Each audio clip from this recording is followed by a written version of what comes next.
Halo semuanya, Assalamualaikum warahmatullahi wabarakatuh. Perkenalkan, nama saya Putri Azmi. Saya mahasiswa UPI Manajemen Industri Catering tahun 2019, kelas 5B Gastronomi. Di sini, saya akan memaparkan hasil artikel yang telah saya buat untuk memenuhi tugas ujian akhir semester mata kuliah Manajemen Sumber Daya Manusia dengan judul artikel merancang job description dan tupoksi profesi sebagai CEO perusahaan startup. Selamat menyaksikan. CEO adalah posisi yang penting dalam perusahaan untuk membantu mengembangkan perusahaan. CEO tidak hanya memberi perintah tentang berjalannya perusahaan, tetapi juga harus bisa memimpin perusahaan dengan baik. Seorang Chief Executive Officer atau CEO adalah orang yang memajukan suatu perusahaan. Belajar dan bergerak di dunia pariwisata, saya berkeinginan sekali menjadi CEO di perusahaan yang bergerak dalam pariwisata. Istilah CEO kerap digunakan untuk menunjukkan posisi tertinggi di sebuah perusahaan. Penggunaan istilah CEO di Indonesia sendiri sebenarnya lebih sering digunakan oleh perusahaan-perusahaan rintisan atau startup. Istilah yang dikenal dalam undang-undang yang mengatur mengenai perusahaan, yakni UU Nomor 40 Tahun 2007, istilah yang dikenal yakni direksi atau dewan direksi. Di sini, CEO dapat dikatakan sebagai pihak yang menentukan kesuksesan bisnis atau perusahaan dalam bidang yang digeluti. CEO juga mempunyai keleluasaan untuk meminta masukan dari berbagai pihak dalam setiap pengambilan keputusannya. Namun, semua saran dan masukan akan dipilih berdasarkan pemikiran dan strategi yang dijalankan oleh CEO tersebut. Sehingga tidak heran jika jabatan ini juga selalu diduduki oleh orang-orang yang mempunyai kepemimpinan yang tinggi. Selain sebutan CEO juga, jabatan ini sering disebut dengan kepala eksekutif atau presiden direktur dan juga direktur pelaksana. Selanjutnya, ada perbedaan CEO dan direktur utama seperti yang telah dijelaskan sebelumnya. Di Undang-Undang Indonesia tidak menggunakan istilah CEO untuk menyebut orang dengan posisi tertinggi di perusahaan. Di dalam Undang-Undang Nomor 40 Tahun 2007, istilah yang digunakan untuk menyebut pihak yang berwenang dan bertanggung jawab penuh atas pengelolaan dan pengurusan sebuah perusahaan dinamakan dengan direksi atau dengan direktur utama.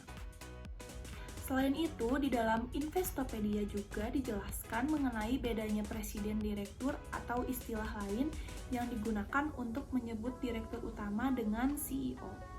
Investopedia juga menyebutkan pada beberapa perusahaan, CEO dan presiden direktur demikian memiliki peran yang berbeda.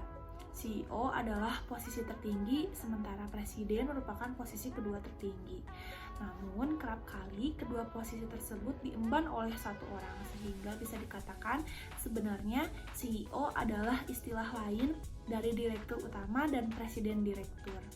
Selanjutnya, ada pemaparan mengenai struktur organisasi dalam perusahaan. Selain kepanjangan CEO, pengertian, peranan, dan tanggung jawab, perlu diketahui juga bagaimana gambaran struktur organisasi dalam perusahaan secara umum.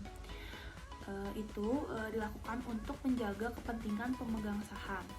Biasanya sebagian perusahaan menggunakan struktur organisasi dua tingkat.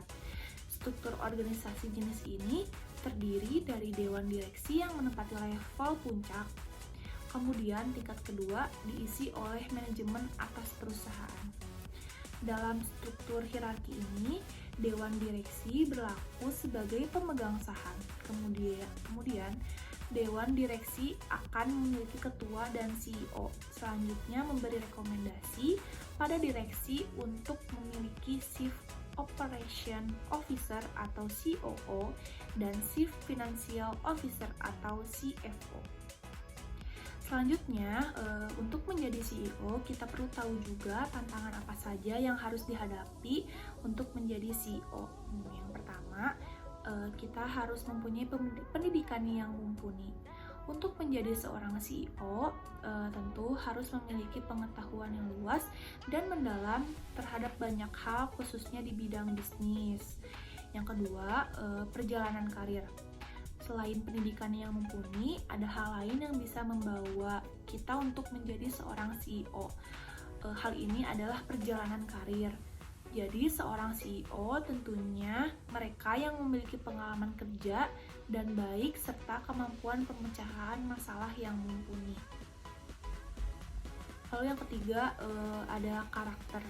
Selain memiliki hasil kerja yang baik, ada satu hal yang tidak boleh dikesampingkan dalam meniti karir sebagai menjadi seorang CEO.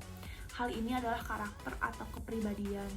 Jadi, untuk menjadi seorang CEO tidak perlu menjadi orang lain, cukup jadi diri sendiri, lalu harus memiliki kepribadian yang tidak merugikan orang lain.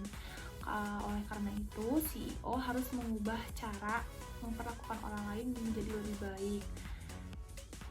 Lalu yang keempat, ada kemampuan yang harus dimiliki. Pada dasarnya seorang CEO harus memiliki kemampuan tertentu seperti kemampuan interpersonal, kemampuan analisis, kemampuan kepemimpinan, kemampuan manajerial. Struktur organisasi perusahaan startup memiliki berbagai macam pola.